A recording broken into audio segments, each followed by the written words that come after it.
Non, je crois que c'est surtout qu'on puisse nous rentrer dans le match comme il se doit. Nous avons travaillé des choses et ces choses-là, j'ai envie de les voir dès le début de la rencontre. Mais en réalité, nous sommes conscients aussi de nos qualités. Nous savons que nous avons énormément de potentiel. Nous avons vraiment des arguments à faire valoir pour gagner ce match-là. Donc il n'y a pas d'antise, il n'y a pas de crainte. Mais effectivement, le temps aussi joue contre nous. Et je crois que c'est surtout le temps notre premier ennemi. Ceci étant, il ne faut pas non plus partir la fleur au fusil et faire n'importe quoi. Revenir au score, ça peut se faire très rapidement ou pas. Ça peut se faire à la 50e minute, ça peut se faire à la 95e minute aux arrêts de jeu. L'essentiel, c'est qu'on revient dans ce match-là, qu'on puisse espérer, si vous voulez, jouer un deuxième match qui nous fera gagner. Merci. Suivant, oui, derrière. Vous lui passez le micro, s'il vous plaît. Les éliminatoires de la Coupe du Monde pour un entraîneur, pour des joueurs, est-ce qu'on a besoin vraiment de les avertir? Est-ce qu'on a vraiment besoin de les motiver? Je crois que nous avons de très grands joueurs. Aujourd'hui, leur objectif, c'est de représenter dignement leur pays à la plus belle des compétitions qui existent en termes de football, qui est la Coupe du Monde. Et le Sénégal a envie d'y aller. Tous les joueurs ont envie d'y aller. Ils travaillent tous les jours pour pouvoir justement faire partie de ces meilleurs joueurs, des meilleurs joueurs, des meilleures sélections qui vont représenter l'Afrique sur le monde. Donc je crois que cette motivation, ils l'ont.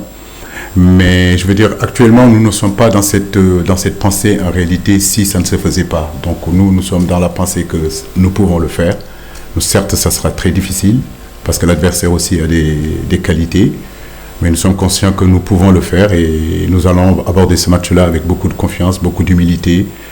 Et Inch'Allah, je suis sûr et certain qu'on pourra avoir le résultat escompté. Maintenant, pour nos publics, comme vous le dites, c'est un stade qui est fait pour ça. Donc nous sommes heureux aujourd'hui de jouer le premier match. C'est historique, ça tombe bien. C'est un grand après-midi de football qui sera suivi par le continent entier, qui sera suivi par le monde entier. Et ce sont ces matchs-là qui nous intéressent. Nous faisons ce métier-là pour jouer ces genres de matchs-là. Nos joueurs s'entraînent et rêvent de jouer ces genres de matchs-là. Donc on sait que cet après-midi de demain sera vraiment un après-midi très important pour le peuple sénégalais, pour notre football et bien sûr pour cette génération-là et pour nous tous. Coach Cheikh Diop, journaliste à Immédiat également. Ma question se pose... Ça sans fin sur nos coups de pied arrêtés. On nous pose souvent les questions. Après, comme je dis, on y travaille, on fait beaucoup de vidéos sur ces coups de pied arrêtés. C'est vrai, vous avez raison, par rapport aux fautes commises sur nos joueurs, si on n'est pas capable à un moment donné sur ces coups de pied arrêtés de mettre le danger dans la surface de réparation adverse et lui créer des dangers dans ces coups de pied arrêtés, il continuera à toujours faire des fautes. Mais on y travaille, c'est vrai que le timing doit être retrouvé entre le frappeur et le receveur. Là aussi, on est en train d'y travailler tous les jours. Mais je vous accorde, vous avez tout à fait raison par rapport aux situations qu'on se crée, par rapport aux coups francs qui se multiplient tous les jours, chaque fois face à notre équipe. Nous devons être capables aujourd'hui de trouver des solutions. Mais on y travaille.